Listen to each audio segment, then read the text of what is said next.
Hello students, welcome to my new online class. This class is for NEET student. আমরা modern physics পড়ছি class 12-এর। Already একটা chapter complete করেছি। আজ আমি second chapter শুরু করব। The chapter is atom. This is first lecture from this chapter atom. আচ্ছা, আমরা সকলেই জানি যে কোনো পদার্থ অসংখ্য ক্ষুদ্র ক্ষুদ্র কণার সমষ্টি, যে ক্ষুদ্র ক্ষুদ্র কণাগুলোকে বলা হয় অ্যাটম। অ্যাটমের মধ্যে কি থাকে? অ্যাটমের মধ্যে আবার তিনটে পার্টিকেলস থাকে, ইলেকট্রন, প্রোটন এবং নিউট্রন। ওকে, ইলেকট্রনের চার্জ হলো নেগেটিভ, প্রোটনের চার্জ হলো পজিটিভ, আর নিউট্রনের কোনো চার্জ নেই। ইলেকট্রনের চার্জের ভ্যালু হলো -1.6 × 10⁻⁻19 কুলম্ব। প্রোটনের চার্জের ভ্যালু ইলেকট্রনের চার্জের ভ্যালুর সঙ্গে সমান, কিন্তু এটা মাইনাস এটা প্লাস, 1.6 × 10⁻⁻19 কুলম্ব, আর নিউট্রনের কোনো চার্জ নেই। এই তিনটে পার্টিকেলের মধ্যে ইলেকট্রনের মাস খুবই কম। আচ্ছা, এটা হলো আমার চার্জ, তারপর এটা হচ্ছে মাস। Mass of electron is 9.1 × 10⁻⁻31 kg. Mass of proton is equal to 1.6725 × 10⁻⁻27 kg. And mass of neutron is equal to 1.6750 × 10⁻⁻27 kg. তাহলে দেখতেই পাচ্ছি যে তিনটে পার্টিকেলের মধ্যে ইলেকট্রনের মাস খুবই কম। Electron is a very light particles and mass of neutron and mass of proton is very nearly equal, কিন্তু একেবারে 100% ইকুয়াল নয়। দেখতেই পাচ্ছ এখানে আছে 1.6725, এটা হচ্ছে 1.6750। প্রায় সমান, কিন্তু 100% সমান নয়, সামান্য একটু বেশি। কার? নিউট্রনের। তাহলে তিনটে পার্টিকেলের মধ্যে সবথেকে বেশি মাস হলো নিউট্রনের। আর একেবারে light particles mass of an electron tends to 0, প্রায় জিরোর কাছাকাছি ইলেকট্রনের মাস, নেগলিজিবল মাস। তাহলে তিনটে অ্যাটমের তিনটে পার্টিকেলের মধ্যে এই দুটো পার্টিকেল হলো ম্যাসিভ পার্টিকেলস, আর এটা হচ্ছে এ পার্টিকেলস হ্যাভিং নেগলিজিবল মাস। ওকে, তাহলে মোটামুটিভাবে অ্যাটমের মধ্যে কি কি আছে আমি জেনে গেছি, কিন্তু অ্যাটমের মধ্যে ইলেকট্রন, প্রোটন এবং নিউট্রন এই পার্টিকেলসগুলোর অ্যারেঞ্জমেন্ট কেমন সেটা কিন্তু আমাদের জানা হয়নি এখন পর্যন্ত। মানে অ্যাটমের মধ্যে কি কি কম্পোজিশন আছে সেটা জেনে গেছি, কিন্তু অ্যাটমের ইনসাইডে ইলেকট্রন, প্রোটন এবং নিউট্রনের যে অ্যারেঞ্জমেন্টটা কেমন এটা কিন্তু আমাদের জানা ছিল না। ঠিক আছে, প্রথম অ্যাটমের মডেল দেওয়ার চেষ্টা করেছিল সায়েন্টিস্ট জে থমসন, যাকে বলা হয় থমসনস মডেল।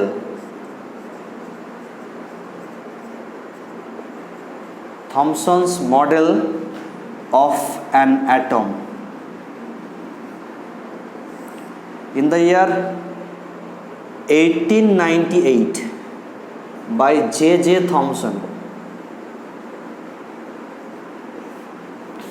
থমসন কি বলল, যে একটা অ্যাটমের স্ট্রাকচার অনেকটা তরমুজের মতো। তরমুজ মানে ইংরেজিতে বলা হয় ওয়াটারমেলন। তোমরা নিশ্চয়ই প্রত্যেকে ওয়াটারমেলন দেখেছো। ওয়াটারমেলন দেখতে কেমন হয়? একটা স্ফেরিক্যাল শেপ হয়। ঠিক আছে, এর ভেতরে কি থাকে? পুরো কন্টিনিউয়াসলি ডিস্ট্রিবিউট হয়ে থাকে ম্যাটার, আর মাঝে মাঝে একটা করে বীজ থাকে। এই বীজগুলো কিন্তু ওয়াটারমেলনের যে ম্যাটার তার মধ্যে কিন্তু ইউনিফর্মলি ডিস্ট্রিবিউট থাকে। বলছে যে একটা অ্যাটমের স্ট্রাকচারও সেম, যে অ্যাটমের যে টোটাল পজিটিভ চার্জ সেটা কন্টিনিউয়াসলি ডিস্ট্রিবিউট হয়ে থাকে throughout the whole volume. এই টোটাল পজিটিভ চার্জটা পুরো ভলিউমের মধ্যে কন্টিনিউয়াসলি ডিস্ট্রিবিউট হয়ে থাকে। আর এই যে ইলেকট্রনগুলো নেগেটিভ চার্জ, তারা এই বীজগুলোর মতো, ইলেকট্রনগুলো এই বীজগুলোর মতো পুরো ম্যাটারের মধ্যে এভাবে ইউনিফর্মলি ডিস্ট্রিবিউট হয়। তাহলে পজিটিভ চার্জটা কিন্তু ডিস্ট্রিবিউশনটা কন্টিনিউয়াস, আর এই নেগেটিভ চার্জগুলো মাঝে মাঝে ঢোকানো আছে। এটা হলো তোমার থমসনের model, Thomson model of an atom. এটা মোটামুটিভাবে অ্যাটমের স্ট্রাকচারের বলতে পারো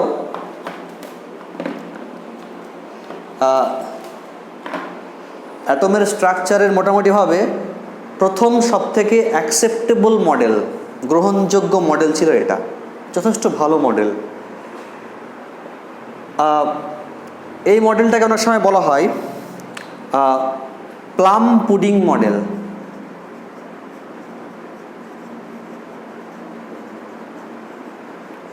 এটা একটা স্পেশাল টাইপ অফ ফুড, ওখানে প্লামগুলো পুডিংয়ের মধ্যে থাকে, ঠিক আছে। প্লামগুলো বীজ টাইপের, এটা পুডিংয়ের মধ্যে ইনসাইড করা থাকে। অনেকটা দুটো ভাবার কোনো প্রয়োজন নেই, একটা ভাবলেই হবে, watermelon. This is Thomson model. এই মডেল দিয়ে অনেক ফেনোমেনা এক্সপ্লেন্ড হয়ে গেল। নাম্বার ওয়ান যে ফেনোমেনাটি এক্সপ্লেন্ড হলো সেটা হচ্ছে কেমিক্যাল রিয়াকশানস।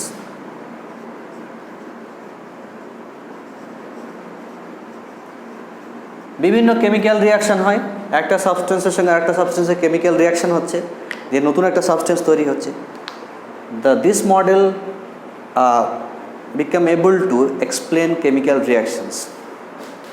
Now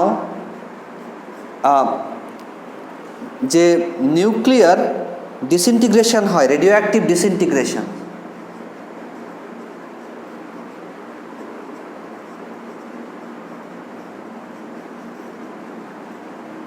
এই যে বিভিন্ন রেডিও অ্যাক্টিভ এলিমেন্ট থেকে continuously alpha beta gamma decay হচ্ছে, সেখান থেকে অন্য একটা সাবস্টেন্স তৈরি হচ্ছে, light particles. This phenomena can be easily explain by this model. এটা হচ্ছে থমসন মডেলের সাকসেস বলছি আমি, কোনগুলোকে এক্সপ্লেন করতে এই মডেলটা সাকসেসফুল হলো। আচ্ছা, কিন্তু এই মডেলটা খুব পপুলার হয়েছিল, কিন্তু পরবর্তীকালে কিছু ফেনোমেনা এক্সপ্লেন করতে মডেলটা ফেলিওর হলো। তাহলে ফেলিওরটা কোথায় হলো দেখি। নাম্বার ওয়ান, হাইড্রোজেনের যে স্পেকট্রাল লাইন হয়, হাইড্রোজেনের যে স্পেকট্রা হয়, ওখান থেকে যে রেডিয়েশন এমিট হয় হাইড্রোজেন থেকে, সে স্পেকট্রাটা কিন্তু হয় line Spectra. Thomson model became unable to explain the line spectra emitted by hydrogens, ঠিক আছে। তারপরে যে রাদারফোর্ড এক্সপেরিমেন্ট পরবর্তী, তাহলে এটা একটা ফেলিওর। আরও 2-3টে ফেলিওর হয়েছিল, তাই মোটামুটিভাবে 1898 সালে মডেলটা প্রথম আসে। 1911 সাল পর্যন্ত মডেলটা খুব চলেছিল বাজারে। এই মডেলটা 1911 পর্যন্ত ভীষণ পপুলার ছিল।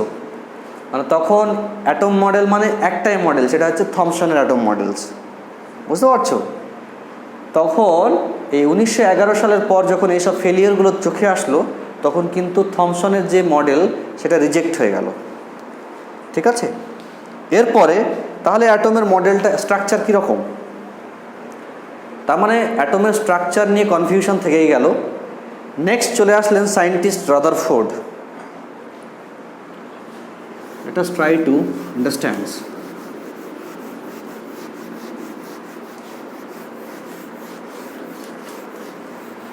Scientist Rutherford.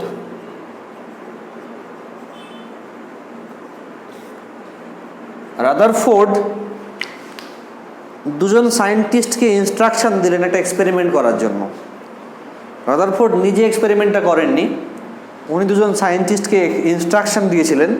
তাদের নাম হচ্ছে গেইগার এবং মার্স্টেন। সায়েন্টিস্ট গেইগার অ্যান্ড সায়েন্টিস্ট মার্স্টেন, এই দুজন সায়েন্টিস্ট রাদারফোর্ডের ইনস্ট্রাকশানে একটা এক্সপেরিমেন্ট করলো ইন দ্য ইয়ার 1911, 1911 সালে। এক্সপেরিমেন্টটাকে বলা হয় alpha particle scattering experiment. Alpha particle scattering experiment, okay. তাহলে আলফা পার্টিকেল স্ক্যাটারিং এক্সপেরিমেন্ট জানার আগে আমাকে জানতে হবে আলফা পার্টিকেলটা আসলে কি। আলফা পার্টিকেল হলো আসলে হিলিয়াম নিউক্লিয়াস। হিলিয়াম অ্যাটম থেকে যদি যে অরবিটের দুটো ইলেকট্রন বেরিয়ে গেলে তৈরি হয় হিলিয়াম 2+ আয়ন। হিলিয়াম 2+ আয়ন মানে কি? হিলিয়াম নিউক্লিয়াসটা শুধু, মানে ইলেকট্রন দুটো বেরিয়ে গেছে, হিলিয়াম অ্যাটম থেকে ইলেকট্রন দুটো বেরিয়ে গেল, তাহলে কি পড়ে থাকলো? শুধু হিলিয়াম নিউক্লিয়াসটা পড়ে থাকলো। তাহলে He2+ আয়ন মানে আসলে কি? Helium nucleus. আলফা পার্টিকেলস মানে হচ্ছে হিলিয়াম নিউক্লিয়াস, রাইট? আচ্ছা, তাহলে যদি বলি আলফা পার্টিকেলের মাস কত, মাস অফ আলফা পার্টিকেলস, এই হিলিয়াম নিউক্লিয়াসের মধ্যে তাহলে কি আছে এখন? দুটো প্রোটন আর দুটো নিউট্রন, ইলেকট্রন তো বেরিয়ে গেছে। তাহলে আলফা পার্টিকেলের মাস মানে কি? দুটো প্রোটনের মাস প্লাস দুটো নিউট্রনের মাস। কিন্তু একটু আগে আমরা দেখলাম যে mass of proton is approximately equal to mass of neutron. তাহলে আমি লিখতেই পারি যে ইকুয়াল টু 2mp, এই নিউট্রনের মাসটাকে বলতে পারি 2 মাস অফ প্রোটন, যেহেতু অ্যাপ্রক্সিমেটলি ইকুয়াল। ইকুয়াল টু কী হবে? 4 মাস অফ প্রোটন। বলতেই পারি যে mass of an alpha particles is approximately equal to 4 times the mass of a proton. Okay, আচ্ছা, এবার এক্সপেরিমেন্টাল অ্যারেঞ্জমেন্টে কী করা হলো? একটা ব্লক নেওয়া হলো, lead block. This is a lead block. ওকে, এর মধ্যে একটা ছিদ্র থাকবে, আর এই lead ব্লকের মধ্যে থাকবে একটা রেডিও অ্যাক্টিভ সাবস্টেন্স। এখানে রেডিও অ্যাক্টিভ সাবস্টেন্স হিসেবে নেওয়া হয়েছিল বিসমাথ। একটা রেডিও অ্যাক্টিভ সাবস্টেন্স হিসেবে নেওয়া হয়েছে এখানে বিসমাথ 83-214। আচ্ছা, রেডিও অ্যাক্টিভ সাবস্টেন্স নেওয়া আছে মানে ওখান থেকে আলফা রেডিয়েশন বেরোবে। আলফা রেডিয়েশনটা এই যে ছিদ্র দিয়ে বাইরে বেরিয়ে আসবে, দিয়ে চারিদিকে ছড়িয়ে যাবে। আমি চারিদিকে ছড়িয়ে যাওয়াটা চাই না, আমি এটাকে গোছাতে চাই। গোছানোর জন্য একটা কলিমিটার ইউজ করব, ঠিক আছে? Collimator, this is called collimator, ঠিক আছে? This is called collimator. এই কাজ কি হবে? আলফা রেডিয়েশনটাকে একটা বিমের মতো তৈরি করে দেওয়া। বিম মানে চারিদিকে ডিস্ট্রিবিউট হবে না, সোজা একটা পাতলা ফাইন বিম দিয়ে বেরিয়ে যাবে। এটা বেরোচ্ছে কি আমার? এটা বেরোচ্ছে alpha, energetic alpha particles. Actually এখানে পোটেনশিয়াল ইউজ করা হবে, পোটেনশিয়াল ইউজ করে এটাকে বিমের ফর্মে নিয়ে আসা হবে। অত ডিটেলস আমি বলতে যাচ্ছি না। এই আলফা পার্টিকেলসটা প্রচণ্ড ভেলোসিটিতে গিয়ে সামনে একটা পাতলা প্লেট রাখবো, ঠিক আছে? এই প্লেটটা হচ্ছে তোমার গোল্ড ফয়েল, মানে পাতলা প্লেট, গোল্ড ফয়েল।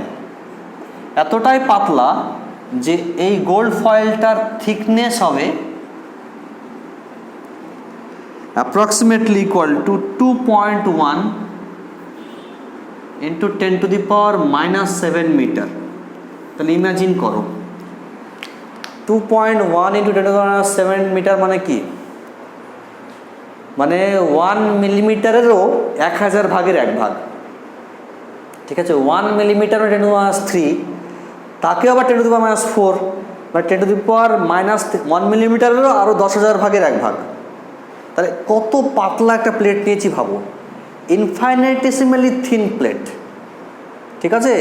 মানে এই যে একটা খাতার পাতা, এটা তো খুবই পাতলা।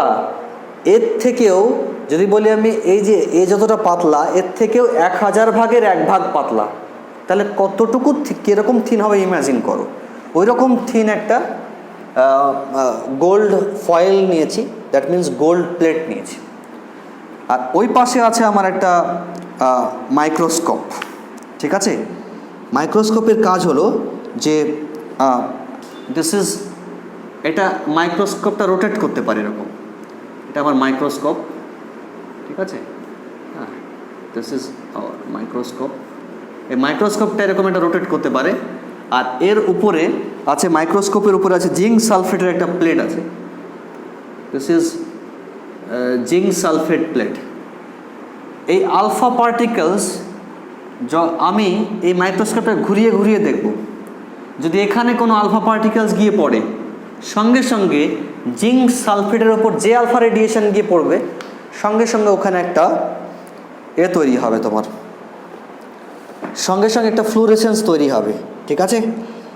আচ্ছা, মানে তোমার যখনই পড়বে তখনই একটা ফ্ল্যাশ তৈরি হবে, ফ্ল্যাশ, লাইটের ফ্ল্যাশ। জিঙ্ক সালফেট যখনই মানে আলফা পার্টিকেল যখনই জিঙ্ক সালফেটের উপর গিয়ে স্ট্রাইক করবে, সঙ্গে সঙ্গে একটা লাইটের ফ্ল্যাশ তৈরি হবে, যাকে বলে ফ্লুরোসেন্স বলি আমরা, যা সাধারণত।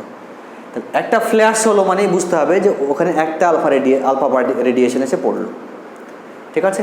এইভাবে আমি পুরো ঘোরাবো, যে গুনবো, কাউন্ট করব যে কোন দিকে কতগুলো রেডিয়েশন স্ক্যাটার্ড হলো। দেখলাম যে এখানে এই সাইডে মনে করো 5টা গিয়েছে আলফা রেডিয়েশনস, এখানে নিয়ে এসে দেখলাম যে এই সাইডে দেখা যাচ্ছে যে এই দিকটায় মনে করো যে 50টা গিয়েছে। এভাবে ঘুরিয়ে ঘুরিয়ে পুরো চেক করে দেখলাম যে কোন ডাইরেকশানে আলফা রেডিয়েশন কতগুলো গিয়েছে, কাউন্ট করা কাজ। এই যে অবজারভেশনটা করা হলো, এই অবজারভেশন যদি গ্রাফিক্যালি প্লট করা হয়, আচ্ছা, যে আলফা রেডিয়েশনটা এদিকে গেল, যদি এই গোল্ডের প্লেটটা না থাকতো, তাহলে আলফা রেডিয়েশনটা যেত কোথায়? সোজা বেরিয়ে যেত। তাহলে বলতেই পারি যে এক্ষেত্রে আলফা রেডিয়েশনটা কী হয়েছে? স্ক্যাটার্ড হয়েছে। কত অ্যাঙ্গেলে স্ক্যাটার্ড হয়েছে? This angle is theta. তাহলে এই রেডিয়েশনটার ক্ষেত্রে angle of scattering is equal two theta. যে আলফা রেডিয়েশনটা এদিকে গিয়েছে তার ক্ষেত্রে অ্যাঙ্গেল অফ স্ক্যাটারিংটা আরও বেশি, যে রেডিয়েশনটা এদিকে গিয়েছে তার ক্ষেত্রে অ্যাঙ্গেল অফ স্ক্যাটারিংটা আরও বেশি, ঠিক আছে? যে সোজা বেরিয়ে গেছে সে স্ক্যাটার্ড হয়নি, ঠিক আছে? তার মানে বোঝা যাচ্ছে যে এই গোল্ডের মধ্য দিয়ে পাস হওয়ার সময় আলফা পার্টিকেলসগুলো কিন্তু বিভিন্ন অ্যাঙ্গেলে স্ক্যাটার্ড হচ্ছে। এবং গ্রাফিক্যালি যদি এটাকে প্লট করা হয়, অ্যালং এক্স অ্যাক্সিস যদি আমি প্লট করি অ্যাঙ্গেল অফ স্ক্যাটারিং থিটা, আর অ্যালং ওয়াই অ্যাক্সিস প্লট করলাম নাম্বার অফ আলফা পার্টিকলস,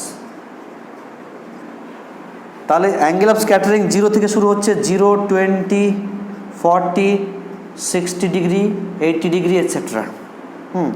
তারপর হচ্ছে তোমার 100, তারপর হচ্ছে 120, তারপর হচ্ছে 140 এটসেট্রা। দেখা যাচ্ছে যে এই 0 অ্যাঙ্গেলের কাছাকাছি, মানে 0 অ্যাঙ্গেলের কাছাকাছি, অ্যাঙ্গেল অফ স্ক্যাটারিং 0-র কাছাকাছি সব থেকে বেশি সংখ্যক আলফা পার্টিকেলস বেরোচ্ছে।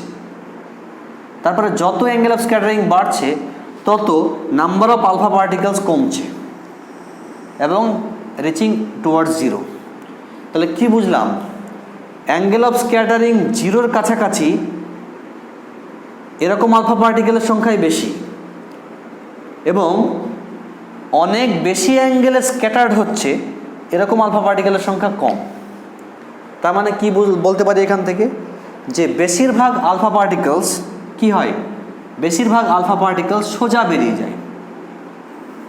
মানে যেগুলো সোজা বেরিয়ে যাচ্ছে তাদের ক্ষেত্রে অ্যাঙ্গেল অফ স্ক্যাটারিং কত? তাদের ক্ষেত্রে অ্যাঙ্গেল অফ স্ক্যাটারিং 0। তাহলে অ্যাঙ্গেল অফ স্ক্যাটারিং 0-র ক্ষেত্রে নাম্বার অফ আলফা পার্টিকেলস বেশি হচ্ছে। তার মানে কি এখান থেকে কনক্লুশনে আসতে পারি যে বেশিরভাগ আলফা পার্টিকেলস মানে গোল্ডের যে প্লেট সেখান দিয়ে সোজা বেরিয়ে যায়, কোনো রকমের স্ক্যাটার্ড হয় না, কোনো রকমের ডিফ্লেক্টেড হয় না। খুব কম সংখ্যক আলফা পার্টিকেলস ডিফ্লেক্টেড হয়, খুব সামান্য অ্যাঙ্গেলে ডিফ্লেক্টেড হয়। বেশি অ্যাঙ্গেলে ডিফ্লেক্টেড হয় আরও কম, ঠিক আছে? যদি আমি একটা জাস্ট এক্সাম্পল দিই, বলছে যে 90 ডিগ্রি অথবা তার বেশি অ্যাঙ্গেলে স্ক্যাটার্ড হয়, বলছে 8000, এটাকে বলতে পারি আমি 1 in 8000। মানে যদি মোট 8000টা আলফা রেডিয়েশন পড়ে 8000, তাহলে 8000 রেডিয়েশনের মধ্যে মাত্র একটা আলফা রেডিয়েশন যেটা 90 ডিগ্রির থেকে বেশি কোণে স্ক্যাটার্ড হবে। আচ্ছা, এই 8,000-এর মধ্যে প্রায় 9,980 প্রায় অ্যাপ্রক্সিমেটলি, সরি ভুল বলছি, 8,000-এর মধ্যে 7,980, 8,000-এর মধ্যে প্রায় 7,980 নাম্বার অফ আলফা রেডিয়েশন সোজা চলে যাবে, কোনো রকমের ডেভিয়েশনই হবে না, কোনো রকমের স্ক্যাটারিংই হবে না, সোজা বেরিয়ে যাবে। তা বুঝতে পারছো ম্যাক্সিমামই সোজা বেরিয়ে যাচ্ছে। এর মধ্যে দেখা গেল যে 10টা বা 15টা, 10 থেকে 15টা হয়তো 10 ডিগ্রি থেকে শুরু করে হয়তো 60 ডিগ্রির মধ্যে স্ক্যাটার্ড হলো। দেখা গেল যে 5 থেকে 6টা হয়তো স্ক্যাটার্ড হলো 60 থেকে 90-এর মধ্যে। বুঝতে পারলে? মানে যত বেশি অ্যাঙ্গেল অফ স্ক্যাটারিং হবে তত স্ক্যাটার্ড আলফা রেডিয়েশনের সংখ্যাও কমবে। বোঝা গেল? এই যে এক্সপেরিমেন্ট, এই এক্সপেরিমেন্ট থেকে আমরা কি কি রেজাল্ট পেলাম। So this is very very important experiment, alpha particles scattering experiment. আচ্ছা দেখো,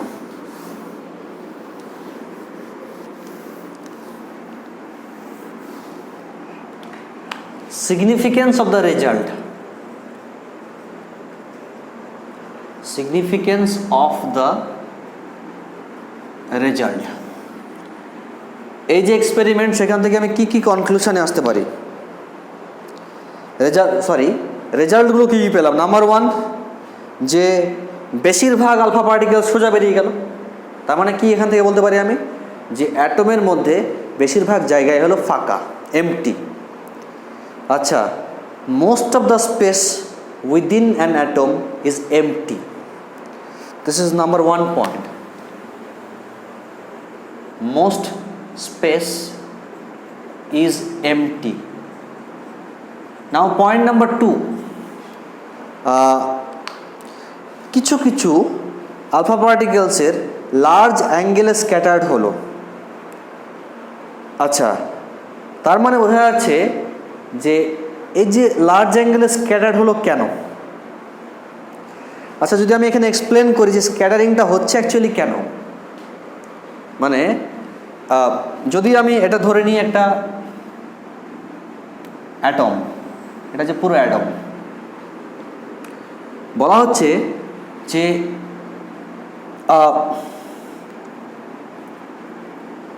দিস ইজ অ্যান অ্যাটম, এটা স্ক্যাটার্ড হচ্ছে কেন। অ্যাটমের সেন্টারে থাকে একটা ভেরি স্মল ভলিউম, ওই স্মল ভলিউমের মধ্যেই সমস্ত পজিটিভ চার্জ কনসেন্ট্রেট হয়ে থাকে। পজিটিভ চার্জ মানে কি? প্রোটন। তার মানে এই স্মল জায়গাটুকুর মধ্যে সমস্ত প্রোটন থাকবে, আর ওই স্মল পার্টের মধ্যেই অ্যাটমের সমস্ত মাস ওখানেই কনসেন্ট্রেট হয়ে থাকবে। তাহলে সমস্ত মাস যদি এই ছোট্ট ভলিউমের মধ্যে কনসেন্ট্রেট হতে হয়, তাহলে শুধু প্রোটন থাকলে হবে না, ওখানে নিউট্রনও থাকতে হবে। তার মানে বোঝা যাচ্ছে যে টোটাল যে অ্যাটমের ভলিউম, তার মধ্যে একটা স্মল ভলিউমের মধ্যে সমস্ত প্রোটন এবং নিউট্রন কনসেন্ট্রেট হয়ে থাকে। যেহেতু এখানে শুধু প্রোটন থাকে আর নিউট্রন থাকে, তাহলে এখানটা চার্জ কী হবে? প্লাস। তাহলে এইটাকে নাম দেওয়া হচ্ছে নিউক্লিয়াস। বোঝা গেল?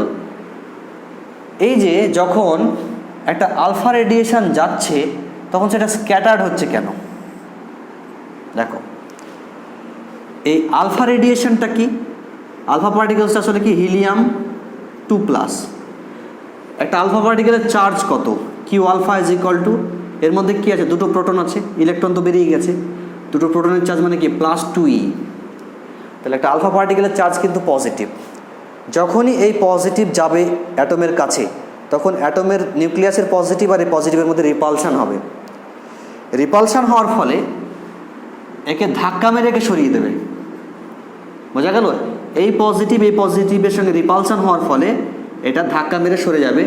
তাহলে এই হলো স্ক্যাটার্ড হয়ে গেল। যেত সোজা, কিন্তু এই পজিটিভ একে বিকর্ষণ করে স্ক্যাটার্ড করে দিল। এটা হচ্ছে অ্যাঙ্গেল অফ স্ক্যাটারিং। তাহলে অ্যাকচুয়ালি এই যে আলফা রেডিয়েশনটা যখন গোল্ডের মধ্যে দিয়ে পাস হচ্ছে, তখন স্ক্যাটার্ড হয়ে যাচ্ছে। এর একটাই কারণ যে ওর মানে তোমার electrostatic repulsion, coulomb repulsion, positive চার্জের রিপালশন হয়, সেই রিপালশনের জন্যই কিন্তু স্ক্যাটারিং হয় আলফা পার্টিকেলসের।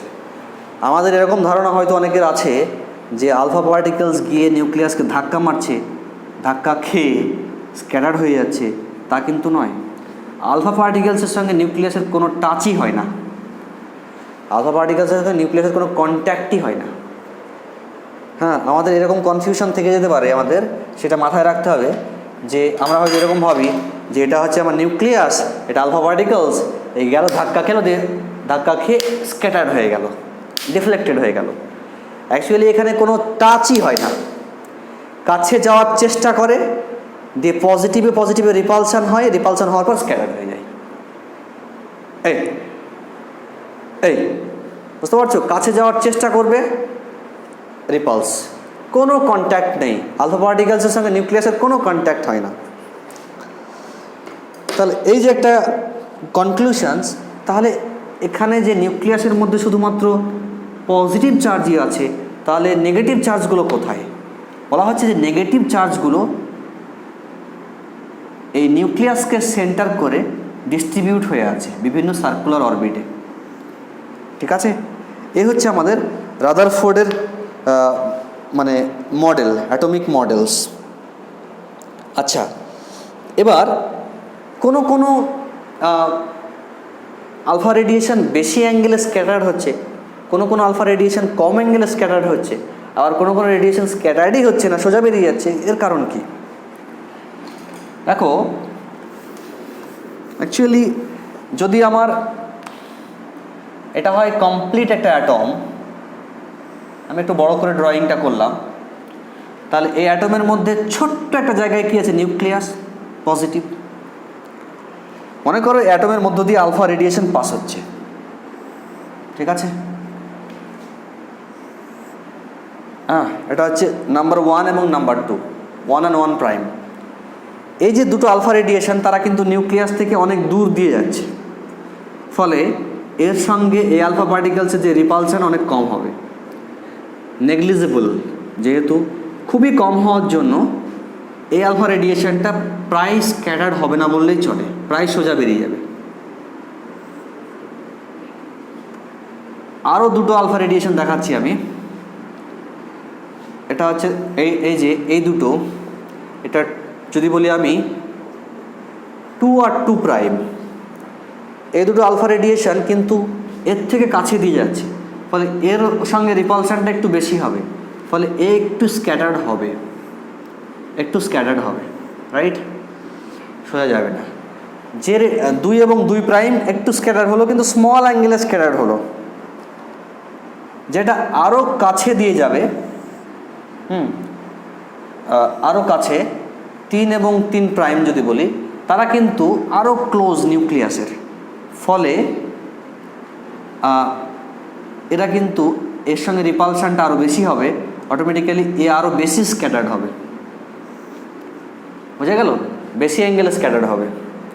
কিন্তু যে আলফা রেডিয়েশনটা সোজা একদম নিউক্লিয়াসে এর সঙ্গে হেড অন সোজাসুজি নিউক্লিয়াসের দিকে যাচ্ছে, তার সঙ্গে কুলম্ব রিপালশনটা ম্যাক্সিমাম, ফলে সে আলফা রেডিয়েশনটা এদিকে গিয়ে রিপালশন হওয়ার ফলে আবার এদিকে ব্যাক করবে। তাহলে এর ক্ষেত্রে অ্যাঙ্গেল অফ স্ক্যাটারিং কত হলো? 180 ডিগ্রি। বোঝা যাচ্ছে? তাহলে অ্যাকচুয়ালি নিউক্লিয়াসের কাছাকাছি দিয়ে যে আলফা রেডিয়েশনগুলো যায়, তারা একটু বেশি অ্যাঙ্গেলে স্ক্যাটার হয়। যে সমস্ত আলফা রেডিয়েশনগুলো একটু নিউক্লিয়াস থেকে দূর দিয়ে যায়, তারা একটু কম স্ক্যাটার হয়। আর যে আলফা রেডিয়েশনটা সোজাসুজি নিউক্লিয়াসকে গিয়ে হেড অন যায়, হেড অন সোজাসুজি, সেই আলফা রেডিয়েশনটা একদম স্ক্যাটার্ড হয়ে আবার যেদিক থেকে যাচ্ছিল সেদিকে আবার রিটার্ন করে। তাহলে this is the explanations of alpha ray scattering experiment. তাহলে এখান থেকে মোটামুটি হবে অ্যাটমের একটা স্ট্রাকচার পেয়ে গেলাম। কি স্ট্রাকচার পেলাম?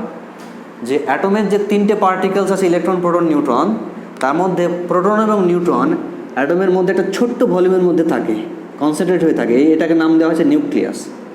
আর বাকি থাকলো ইলেকট্রন। ইলেকট্রনগুলো এই অ্যাটমের নিউক্লিয়াসকে সেন্টার করে বিভিন্ন সার্কুলার অরবিটে ইলেকট্রনগুলো ঘোরে। ঠিক আছে, এই হয়ে গেল রাদারফোর্ডের atomic models. And this model is very very successful models and very very beautiful models. এই প্রথম একটা কাজের কাজ হলো, মানে মোটামুটিভাবে একটা লিঙ্ক পাওয়া গেল অ্যাটমের structure. And this is famous experiment. Okay, আচ্ছা, now I will try to find the expression of distance of closest approach. Okay, so let's try to understand the distance of closest approach.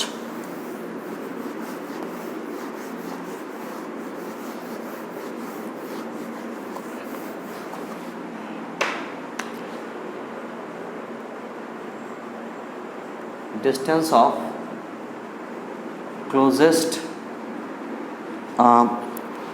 approach.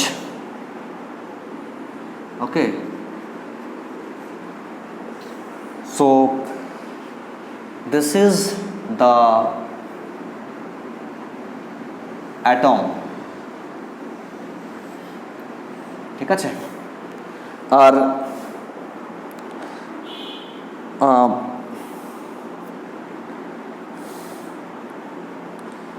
যদি এটা হয় আমার atom, তাহলে এটা হচ্ছে আমার nucleus, positive. তাহলে যে আলফা পার্টিকেলটা একদম হেড অন যাচ্ছে সোজাসুজি, সে আলফা পার্টিকেলসটা গিয়ে কি ধাক্কা মেরে দেবে নিউক্লিয়াসকে? না, নিউক্লিয়াসকে ধাক্কা মারতে পারবে না। আলফা পার্টিকেলসের চার্জ হলো পজিটিভ, আর এই নিউক্লিয়াসের চার্জ হলো পজিটিভ। পজিটিভে পজিটিভে রিপালশন হবে, যত কাছে যাবে তত রিপালশনটা বাড়বে। তাহলে আলফা পার্টিকেলস শুরু করেছিল ওর একটা কাইনেটিক এনার্জি ছিল, যে এনার্জি নিয়ে ও মুভ করছিল। ধরে নিচ্ছি যে আলফা পার্টিকেলসের initial kinetic energy K alpha is equal to half mv²। তাহলে যত আলফা পার্টিকেলসটা নিউক্লিয়াসের কাছে যাবে, আস্তে আস্তে আস্তে আস্তে ওর স্পিডটা স্লো হবে। কেন এই পজিটিভ ওকে ধাক্কা সরাচ্ছে, ঠেলছে, ফলে অটোমেটিক্যালি আলফা পার্টিকেলসের স্পিড স্লো হবে। তাহলে ভেলোসিটি কমবে, কী হবে? কাইনেটিক এনার্জি কমবে। কাইনেটিক এনার্জি কমে এনার্জিটা কিসে ট্রান্সফার হবে? এনার্জিটা ট্রান্সফার হবে ইলেকট্রোস্ট্যাটিক পোটেনশিয়াল এনার্জিতে। তার মানে যত আলফা পার্টিকেলসটা নিউক্লিয়াসের দিকে অ্যাপ্রোচ করবে, তত ওর কাইনেটিক এনার্জি কনভার্ট হবে ইলেকট্রোস্ট্যাটিক পোটেনশিয়াল এনার্জিতে। আচ্ছা, তাহলে কাইনেটিক এনার্জি কমছে, আস্তে আস্তে ইলেকট্রোস্ট্যাটিক পোটেনশিয়াল এনার্জি বাড়ছে। সব থেকে নিয়ারেস্ট কত ডিস্টেন্সে যাবে? ধরে নিচ্ছি যে ম্যাক্সিমাম সব থেকে কাছে এই পয়েন্ট পর্যন্ত যেতে পারলো, টাচ করতে কিন্তু পারবে না। আলফা পার্টিকেলস কিন্তু নিউক্লিয়াসকে টাচ করতে পারবে না, এটা মাথায় রাখবে। আচ্ছা, ধরে নিচ্ছি যে এই যে নিয়ারেস্ট ডিস্টেন্স, এই নিয়ারেস্ট ডিস্টেন্সটা হচ্ছে r0, মানে আলফা পার্টিকেলসটা সব থেকে কাছাকাছি আর দূর যেতে পারবে, তারপরে যেতে পারবে না। এই ডিস্টেন্স r0কে বলা হয় distance of closest approach. This is equal two r0, distance of closest approach. আচ্ছা, যখন আলফা পার্টিকেলসটা একদম এইখানে পৌঁছে গেল, তখন কিন্তু আলফা পার্টিকেলসটা স্টপ হয়ে যাবে। তখন ওর কাইনেটিক এনার্জি কত হবে? 0 হয়ে যাবে। তারপর এখান থেকেও আবার এইদিকে স্ক্যাটার্ড হয়ে আবার ফিরে আসবে। ঠিক আছে, কেননা পজিটিভ রিপালশন করে বা ধাক্কা দিয়ে সরিয়ে দেবে। তাহলে এই পয়েন্টে ওর ইলেকট্রোস্ট্যাটিক পোটেনশিয়াল এনার্জি কত? ধরে নিচ্ছি যে এই অ্যাটমটার অ্যাটমিক নাম্বার হলো Z। তাহলে অ্যাটমের নিউক্লিয়াসের চার্জ কত হবে? ধরে নিচ্ছি যে তাহলে charge of alpha particles Q alpha is equal to what? +2e। আর চার্জ অফ দ্য অ্যাটম, যে অ্যাটমটাকে গিয়ে ধাক্কা মারছে নিউক্লিয়াসকে, সেই অ্যাটমের চার্জ কত নিউক্লিয়াসের? যেহেতু অ্যাটমিক নাম্বার Z, মানে number of proton is equal two Z, তাহলে চার্জ কত হবে? Z × E। এটা হচ্ছে 2, এটা 2 × E, এটা হচ্ছে Z × E। আচ্ছা, যখন একদম ক্লোজেস্ট পয়েন্টে পৌঁছবে, তখন ওর পোটেনশিয়াল এনার্জি কত? পোটেনশিয়াল এনার্জির ফর্মুলা আমরা জানি, U ইজ ইকুয়াল টু দুটো চার্জের মধ্যে সেপারেশন R0, এটা হচ্ছে Q আলফা, এটা হচ্ছে কিউ অ্যাটম, তাহলে ওদের পোটেনশিয়াল এনার্জি কত হবে? কনস্ট্যান্ট কে, আমরা জানি constant K, small K, Q alpha into Q atom divided by R not, distance, দুটো চার্জের মধ্যে সেপারেশন। এই কনস্ট্যান্ট কে এর ভ্যালু আমরা জানি, কে ইজ ইকুয়াল টু হচ্ছে 1/4 পাই এপসাইলন নট। ঠিক আছে, এটা হলো পোটেনশিয়াল এনার্জি। আচ্ছা, তাহলে এখান থেকে লিখতে পারি আমি কে ইন্টু কিউ আলফা মানে 2E, হ্যাঁ, কিউ আলফা মানে হচ্ছে 2 ইন্টু ই, আর কিউ অ্যাটম মানে Z into E divided by R0। যখন একদম ক্লোজেস্ট পয়েন্টে পৌঁছাবে তখন কিন্তু ওর কাইনেটিক এনার্জিটা 0। তার মানে কি বলতে পারি আমি, যে সমস্ত কাইনেটিক এনার্জিটা কনভার্ট হয়ে গেছে কিসে? পোটেনশিয়াল এনার্জিতে। ঠিক আছে, তাহলে একদম ক্লোজেস্ট পয়েন্টে আমি লিখতেই পারি যে kinetic energy of the alpha particles is equal to half mv square is equal to potential energy is equal to হচ্ছে, এটাকে আমি যদি এটা সাজিয়ে নিই তাহলে কে ইন্টু 2 তারপরে Z E square by R not. ঠিক আছে, আচ্ছা, তাহলে কাইনেটিক এনার্জিটা কমপ্লিটলি কনভার্ট হয়ে গেছে কিসে? Potential এনার্জিতে। Therefore R naught will be equal to what? From these two equations try to find R naught. Distance of closest approach R naught will be equal to, ক্যালকুলেশনটা তোমরা check করে নেবে, 4k ZE square by mv square. This is the expression of distance of closest approach, যেখানে আমরা জানি যে k equal to 1/4 pi epsilon naught, এটা মানে হচ্ছে 9 × 10⁹, আর ইউনিটটা হয় newton metre square coulomb to the power -2। আচ্ছা, রাদারফোর্ডের যে এক্সপেরিমেন্টে সেখানে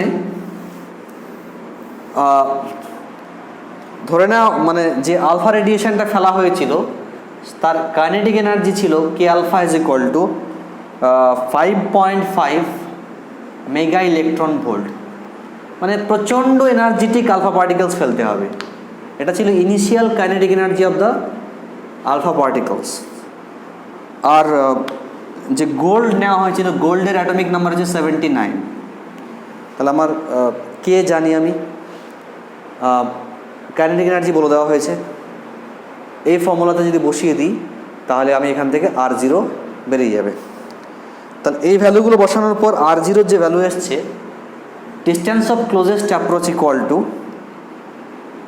41.3 ফার্মি, 41.3 ফার্মি। আর একটা নিউক্লিয়াসের রেডিয়াস কত হয়? Radius of a nucleus is of the order of 1 Fermi, approximately equal to 1 Fermi, 10⁻⁻15 মিটার। তা দেখতেই পাচ্ছি যে নিউক্লিয়াসের রেডিয়াস হলো আমার 1 ফার্মি আর ডিস্টেন্স অফ ক্লোজেস্ট অ্যাপ্রোচ হলো 41.3 ফার্মি। তার মানে কি? তার মানে আলফা পার্টিকেলসটা কিন্তু নিউক্লিয়াসকে টাচ করতে পারে না। যদি আলফা পার্টিকেলসের যে নিউক্লিয়াস সেটা যদি এত বড় হয়, এত বড়, তাহলে ডিস্টেন্স অফ ক্লোজেস্ট অ্যাপ্রোচ কী হওয়া উচিত ছিল? টাচ করলে আলফা পার্টিকেলসের রেডিয়াস প্লাস গোল্ড নিউক্লিয়াসের রেডিয়াস, এই দুটো রেডিয়াস যোগ করে যেটা হবে সেটা হওয়া উচিত ছিল ডিস্টেন্স অফ ক্লোজেস্ট অ্যাপ্রোচ। কিন্তু দেখা যাচ্ছে যে ডিস্টেন্স অফ ক্লোজেস্ট অ্যাপ্রোচটা এই আলফা পার্টিকেল আলফা হিলিয়াম নিউক্লিয়াসের রেডিয়াস আর গোল্ড নিউক্লিয়াসের রেডিয়াস যোগ করে যেটা হচ্ছে তার থেকে অনেক বেশি। তার মানে কি প্রমাণ হয় এখান থেকে? যে আলফা পার্টিকেলসটা মানে গোল্ড নিউক্লিয়াসকে গিয়ে টাচ করতে পারে না, অনেকটা টাচ করার আগেই অনেকটা দূর থেকেই প্রায় তোমার যে ডিস্টেন্স হওয়া উচিত তার থেকে প্রায় 20 থেকে 30 গুণ দূরে, অনেকটা গ্যাপ থাকতেই সেখান থেকেই আবার ব্যাক করে চলে আসে। ঠিক আছে, একেবারে টাচ করার আগে অনেকটা গ্যাপ রেখেই সেখান থেকেই বাউন্স ব্যাক করে আবার চলে আসে। This is very very important point বলছি কিন্তু আমি। তো Okay, so this is the formula for distance of closest approach. Now I will define one more important parameter which is called impact parameter. This is one of the most important parameter, okay, which is known as impact parameter.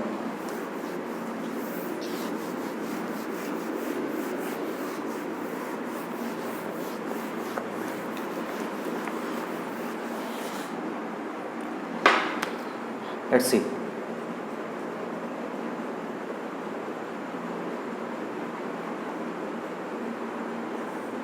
What do you mean by impact parameter? এটা হচ্ছে আমার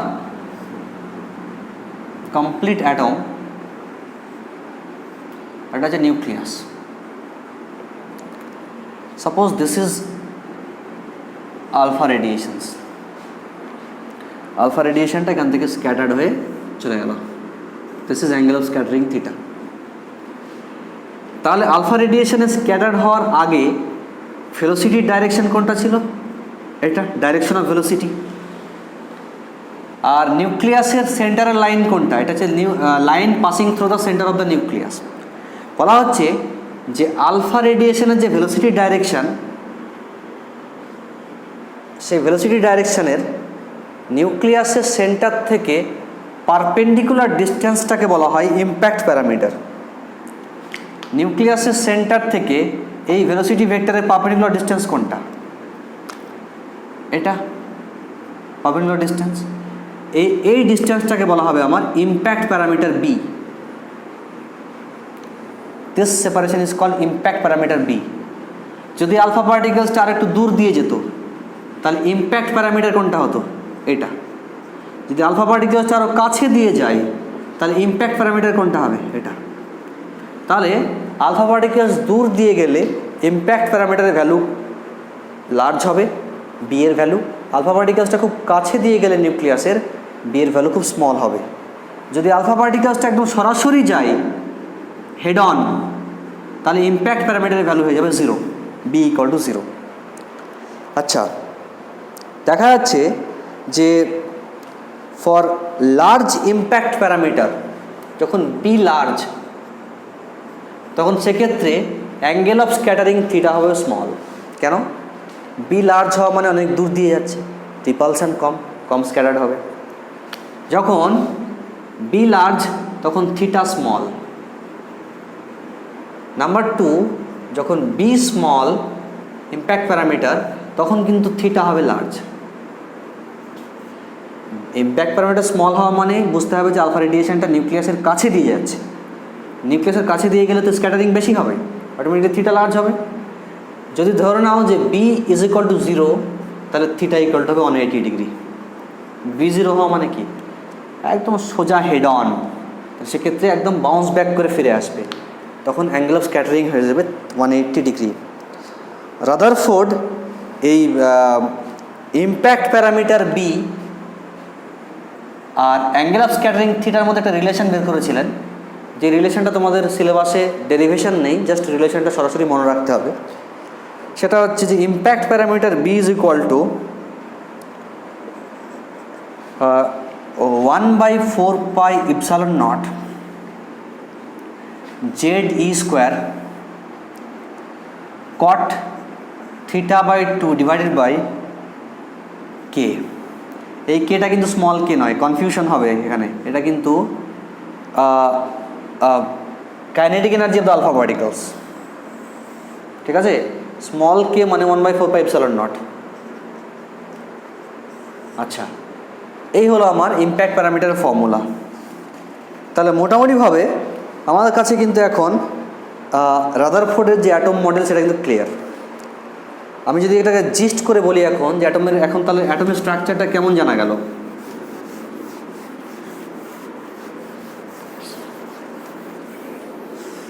ওকে, Rutherford atom model, তাহলে conclusion করা যায় number 1 যে যদি এটা হয় একটা কমপ্লিট অ্যাটম, বলছে এই কমপ্লিট যে অ্যাটম তার মধ্যে একটা স্মল পোর্শন থাকে, হ্যাঁ, একটা স্মল ভলিউম থাকে, যে ভলিউমের মধ্যে অ্যাটমের টোটাল মাসটা ওইটুকু জায়গার মধ্যে কনসেন্ট্রেট হয়ে থাকে এবং অ্যাটমের টোটাল পজিটিভ চার্জটা ওখানেই কনসেন্ট্রেট হয়ে থাকে, এটাকে বলে নিউক্লিয়াস। আর অ্যাটমের যে সাইজ তার তুলনায় নিউক্লিয়াসের সাইজ খুবই কম।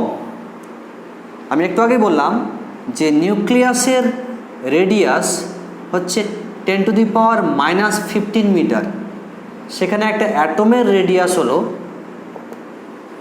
10⁻⁻10 মিটার। তাহলে কল্পনা করো একটা নিউক্লিয়াসের রেডিয়াসের তুলনায় একটা অ্যাটমের রেডিয়াস প্রায়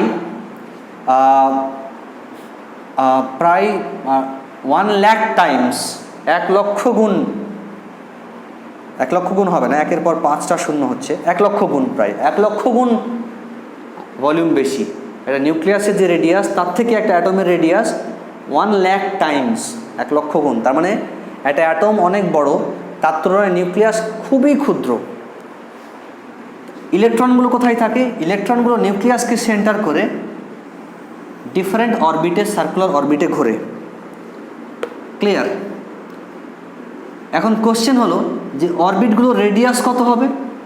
রাদারফোর্ড বলল যে এই যে ইলেকট্রনের যে অরবিট, সে অরবিটগুলো রেডিয়াস যা খুশি হতে পারে, 0 থেকে ইনফিনিটি রেডিয়াসের ভ্যালু যা খুশি হতে পারে। ঠিক আছে? আচ্ছা, এই হলো আমার রাদারফোর্ডের অ্যাটম মডেলস, রাইট? আচ্ছা, তার মানে বুঝতে পারছি এখান থেকে যে অ্যাটমের মধ্যে বেশিরভাগ জায়গায় হলো ফাঁকা। অ্যাটমের মধ্যে বেশিরভাগ জায়গা ফাঁকা হওয়ার জন্যই বেশিরভাগ আলফা রেডিয়েশন সোজা বেরিয়ে গেছিল উইদাউট এনি স্ক্যাটারিং। রাদারফোর্ডের যে অ্যাটম মডেল সেটা কিন্তু মানে খুব দারুণ সাকসেসফুল হয়েছিল এবং অনেক অনেক ফেনোমেনা যেটা থমসনের মডেল এক্সপ্লেন করতে ফেলিওর হয়ে গেছিলো, সেটা কিন্তু রাদারফোর্ড মডেল দিয়ে এক্সপ্লেন হয়ে গেছিলো। তাই এটা কিন্তু, এই মডেলটা কিন্তু ভীষণ পপুলার হয়েছিল। কিন্তু পরবর্তীকালে আরও কিছু ঘটনা সামনে আসলো, যে ঘটনাগুলো এই রাদারফোর্ড মডেলও এক্সপ্লেন করতে ফেলিওর হয়ে গেল। তার মধ্যে আমরা সেগুলো ডিসকাস করব এখন। Limitations of Rutherford models. দেখো, লিমিটেশন অফ রাদারফোর্ড মডেল। দেখো, নাম্বার 1, ইলেকট্রোম্যাগনেটিক থিওরি।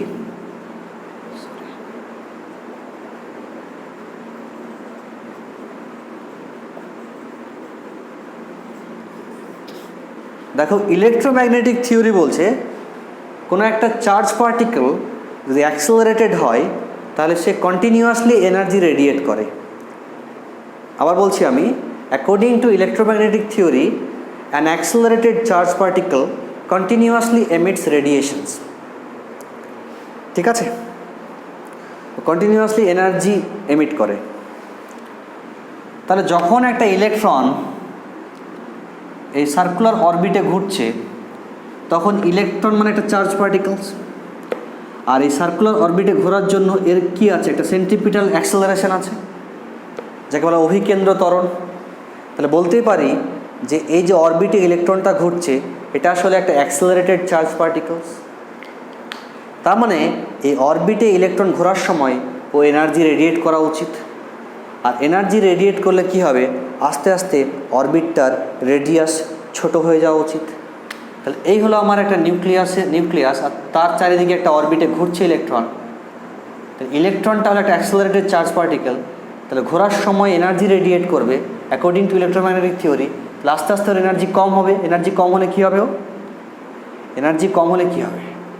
এনার্জি কম হলে আস্তে আস্তে কিন্তু ওর রেডিয়াসটা কম হওয়া উচিত। এই ঘুরতে ঘুরতে এই রেডিয়াস ছোট হবে, তারপর আরও রেডিয়াস ছোট হবে, এভাবে স্পাইরাল ওয়েতে রেডিয়াসটা ছোট হতে হতে একসময় ইলেকট্রনটা নিউক্লিয়াসের উপর এসে পড়বে।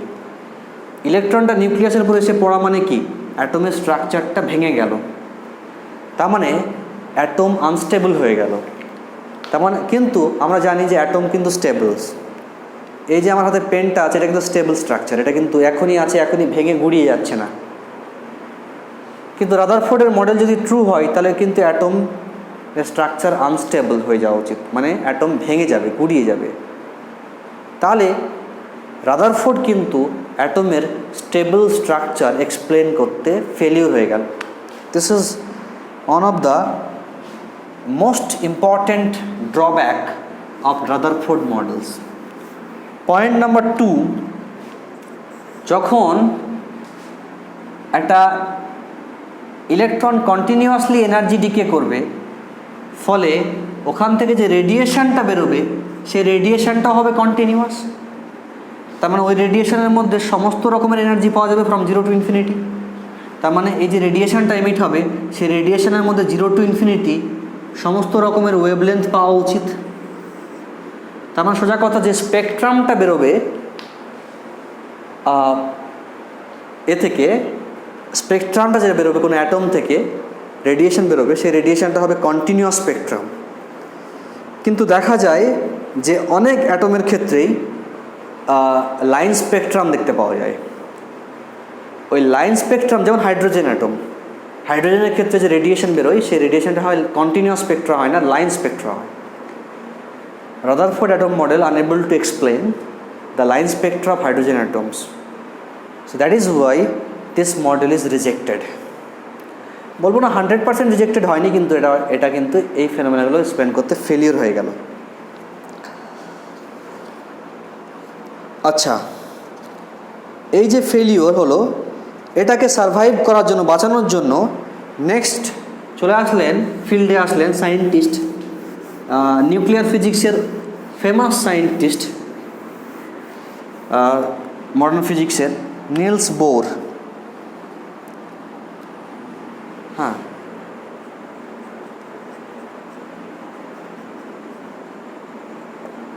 Nils Bohr. আচ্ছা আচ্ছা, এর আগে আমরা অলরেডি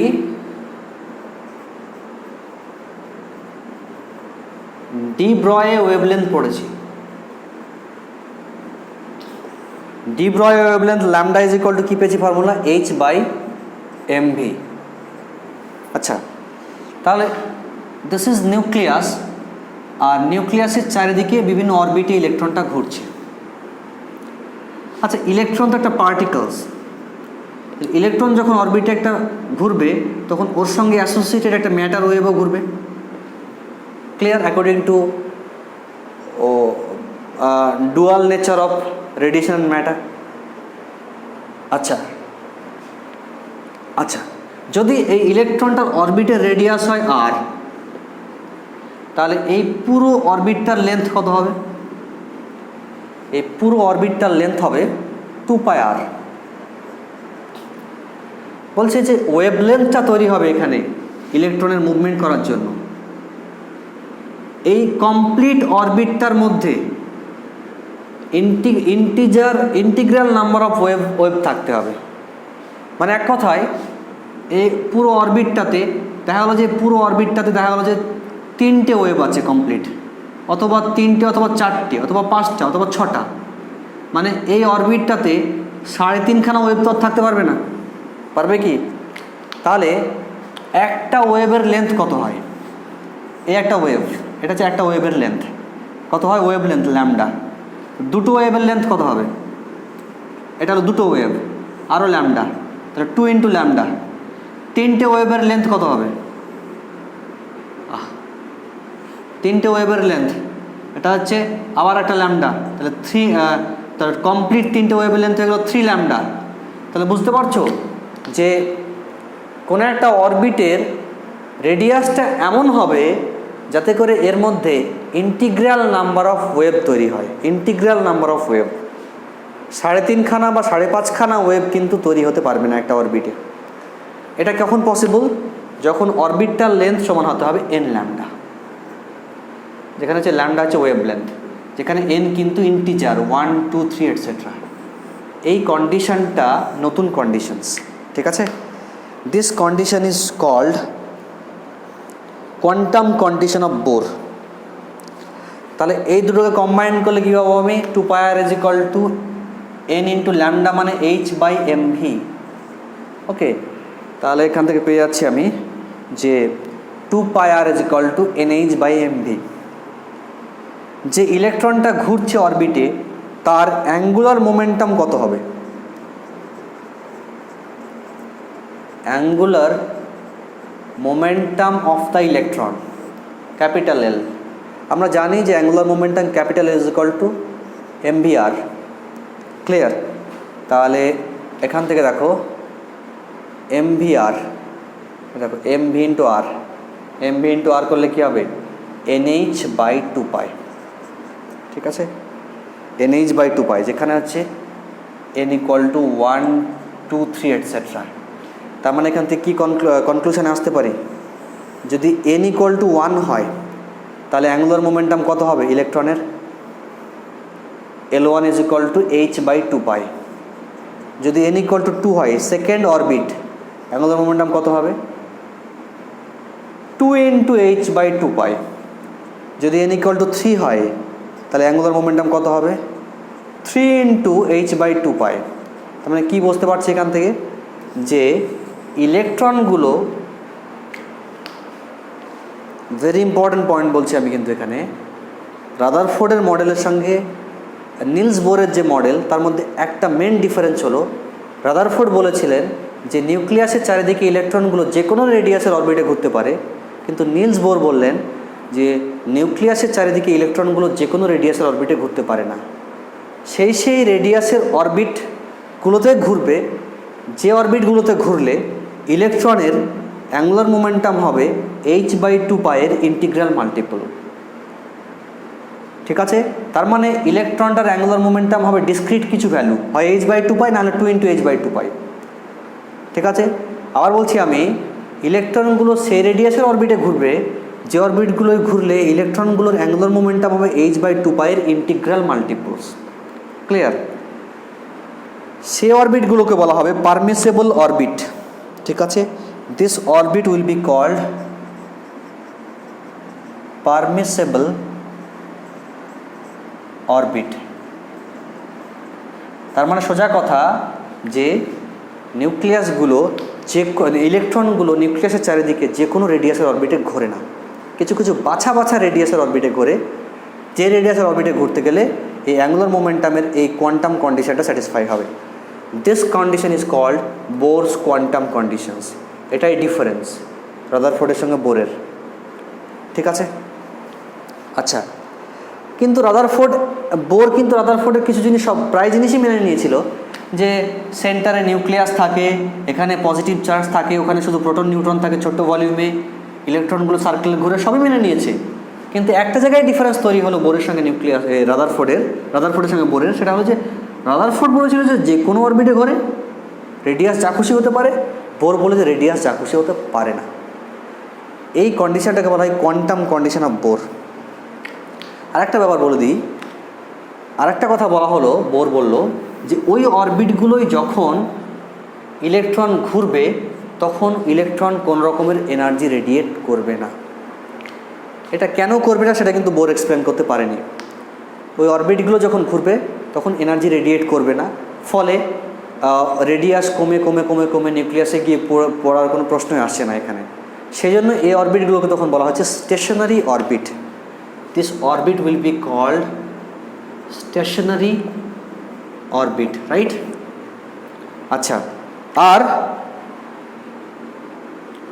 মনে করো যে এটা একটা অরবিট, মনে করো ইলেকট্রনের এ অরবিটের এনার্জি E1 আর এ অরবিটের এনার্জি হলো E2। ইলেকট্রন যখন একটা অরবিট থেকে আর একটা অরবিটে জাম্প করে তখন এই যে এক্সট্রা এনার্জিটাও রেডিয়েট করে। তাহলে যে এনার্জিটা রেডিয়েট করবে তার ফ্রিকোয়েন্সি যদি নিউ হয় তাহলে আমরা কি লিখতে পারি? এইচ নিউ সমান energy difference E2 minus E1। যেহেতু এনার্জি লেভেলগুলো ডিসক্রিট, তাহলে এখান থেকে যে রেডিয়েশনটা বেরোবে সেই রেডিয়েশনের ফ্রিকোয়েন্সিগুলো হবে ডিসক্রিট। তার মানে সোজা কথা, এই অ্যাটম থেকে কন্টিনিউয়াস রেডিয়েশনস এমিট হবে না, ডিসক্রিট এনার্জি রেডিয়েশন এমিট হবে। তার মানে এটা হচ্ছে ফ্রিকোয়েন্সি কন্ডিশনস। তাহলে নিলস বোরের যে অ্যাটমিক মডেল, সেই অ্যাটমিক মডেল দিয়ে কিন্তু হাইড্রোজেনের অ্যাটমের যে স্পেকট্রাম, রেডিয়েশন স্পেকট্রাম, সেটা লাইন স্পেকট্রা কেন হয় সেটা রাদারফোর্ড মডেল দিয়ে এক্সপ্লেন হলো না, সেটা কিন্তু নিলস বোরের মডেল দিয়ে এক্সপ্লেন হয়ে গেল। যেহেতু এনার্জি লেভেলগুলো ডিসক্রিট, তাহলে এখান থেকে এমিটেড রেডিয়েশনটাও হবে ডিসক্রিট, সেজন্য লাইন স্পেকট্রাম। আবার রাদারফোর্ড নিউক্লিয়াসের অ্যাটমের স্টেবিলিটি এক্সপ্লেন করতে পারেনি, কিন্তু নিলস বোর বলল যে এই অরবিটগুলো হচ্ছে স্টেশনারি অরবিট, যে অরবিটে ঘুরলে কোনো রকমের এনার্জি রেডিয়েট করবে না, ফলে রেডিয়াস ডিক্রিজ হয়ে গিয়ে ইলেকট্রনটা নিউক্লিয়াসের উপর গিয়ে পড়ার কোনো চান্স নেই, ফলে নিউক্লিয়াসটা ব্রেক করার কোনো অ্যাটমটা কলাপস করার কোনো চান্স নেই, ফলে অ্যাটমের স্টেবিলিটিও কিন্তু নিলস বোর এক্সপ্লেন করে দিল। That is why the atom model given by Niels Bohr is very good models and very practical applicable models। মানে সবথেকে বেস্ট মডেল যদি বলতে পারো সেটা হচ্ছে নিলস বোরের অ্যাটমিক মডেলস। তাহলে মোটামুটিভাবে আমাদের অ্যাটমের ইন্টারনাল স্ট্রাকচার এর একটা ভিউ আমরা পেয়ে গেছি। ওকে, সো আজকের টাইম আর বেশি নেই, টাইম শেষ। So I hope that you all have understood my today's class very well. That's all for today. Thank you everybody. Thank you.